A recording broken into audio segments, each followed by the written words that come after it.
Guys, what's up? And today we're here for episode 2 of Horror Talk.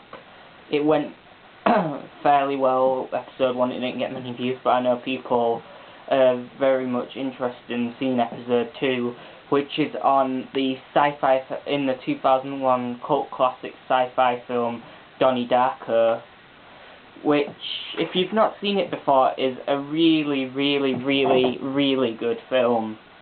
It's like one of the best cult films out there for sure, if not the best cult film ever made.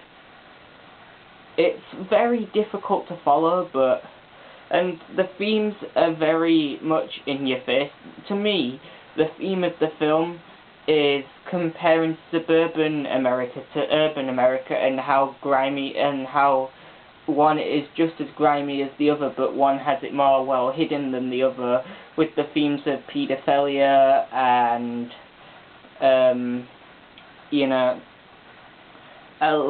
there's a lot of themes, and I'm going to get into them in the video. So the film opens up with our protagonist Donnie Darko sleepwalking again, away, which just so happens to lead him away from his bedroom the night that an aeroplane hits it and destroys everything in that particular room that would have killed him if he was in there. So he cheats death and becomes famous at his school. I was going to say infamous, but no, he doesn't. He becomes famous at his school because of it. And then from there, it takes you through month by month through his life, as we follow him through therapy and many other activities, all in the while learning more and more about Frank the Rabbit, who plays another very big role in this film, the time traveller, who's, I believe, I've watched this film like 10 times and still can't 100% comprehend if this is right, and I'm like 99% sure, but I might be completely wrong. Is it trying to explain to him that if he doesn't reset time and die on that day, then the world will end? I'm not actually sure if that's right or not, or maybe it's everybody has to die alone, because that's another big theme of the film as well. Like, I can't really comprehend what they're trying to get at with the whole Frank situation. It's very complex to follow, I'm not going to lie. A very complex movie to follow, to be fair. The themes of time travel and, and the inevitability of death, and how tragic death can be to human beings, and, and even, I'd say, themes of the destruction of the psyche as well, with the old lady, how sometimes knowing the truth can drive somebody insane. Like, the famous quote, "You can't handle the truth," but a bit more serious than that. Yeah, it's a phenomenal film. I'd rate it a complete 10 out of 10. I've watched the movie 10 times. I've never not enjoyed the film. Like, I will admit, the very first time I watched it, I was completely baffled, but a lot of classic scenes from this movie. The cinema, the talk with the science teacher. Right. So continuing on with the story. So then Donnie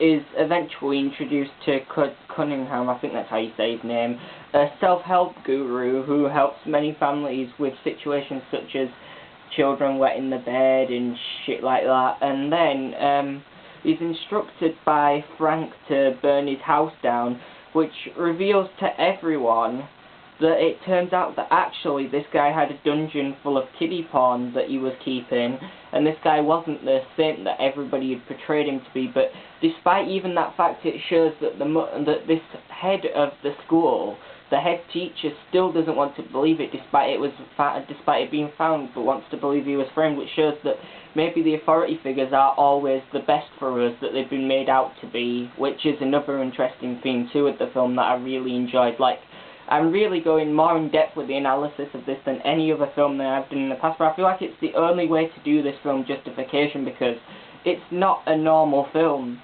it's not just like we did Evil Dead last week. I only got 10 minutes out of the full trilogy because it's all the same. You know, it's just killing demons and stuff. It's a bit of fun, and the movies are great. You'd have told that by the way that I rated all three of them pretty high.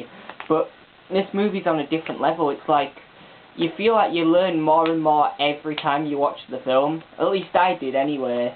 And the ending, Donnie Darko being crushed by the plane whilst Mad World plays over it is, you know, it's famous in the movie world now as being, you know, as showing the tragedy of it all, of the film. The fact that the bully is a cokehead as well really is interesting too. It shows you how, like, you know, how people want to get at urban, you know, at urban America, it's all grimy and nasty and horrible, but, you know, when there's kids in high school in suburban America doing coke, so it's like, I believe that was also a thingy too, on like the coke epidemic, how it's not just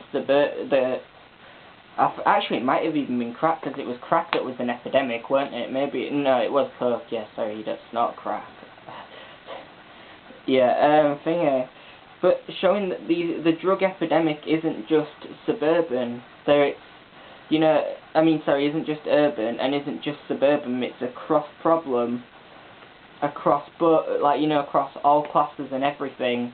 It's, you know, so many things that this movie does that you wouldn't think are anything special, but everything means something in the film. But I've not watched it, I've only watched it 10 times, I've not watched it enough times to have an analysis on absolutely everything. I feel like the fact that Donnie Darko is picked as the girl's crush straight off the bat, I think that means something too. But I've not watched it enough times to actually analyse what it means, that as well. But I imagine that also means something, like everything else in this movie does too. I mean, you could sit here and do a 3-hour analysis on this film because of how much there is to analyse in the film. It's unrealistically clever, and Richard Kelly is a mastermind. He's a bloody genius.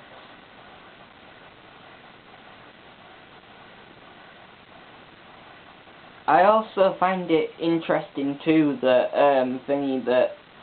the line from when he meets Frank, I think it's not the first time, but it's one of the earlier times when he's like, "Why do you wear that stupid rabbit costume?" And he's like, "Why do you wear that stupid human costume?" I thought that was pretty interesting too, because you know, implicates more. You get more and more implications every time you watch the movie, if you ask me. Like, you get implication, you know, like, that implies too that, that humans think that when humans think that anything that's not human is dumb, but it's like, dumb and pointless and not worth living, but like, it's like maybe, Thingy sees it the same way with humans, because like, you also get that from the short story, the short story scene in class as well, when Donnie Darko's on about the rescuers, I want to say, I'm not actually sure what book it was, but they're on about the rabbit, Watership Down, that's it, yeah, Watership Down, they're on about Watership Down. I was saying the rescuers is a bit later than 2001, yeah, Watership Down. They're on about that, and they're on about the slaughter of all the rabbits, and he's on about that, it's like, you know, how, like, the death of the rabbits doesn't matter because they never had any concept of life to begin with. But like, then this theme later on maybe explores, maybe rabbits feel the same way about people, that their deaths are just don't matter because they maybe assume that we don't have a concept of life, because we've not lived in a rabbit, we don't know for sure that they don't have a concept of life. And it's the same way in reverse, you know. I feel like there's a lot of interesting themes to the film just that are not picked up on but probably should be, and I feel like I could do, you know, hours and hours on this film because of how phenomenally good it is. It's generally worth checking out if you've not seen it. It's like, every time from the first viewing to the 10th viewing I've been gripped. Every time I've watched it. It's like amazing how all of these characters connect and everything. It's just the example of a perfect film.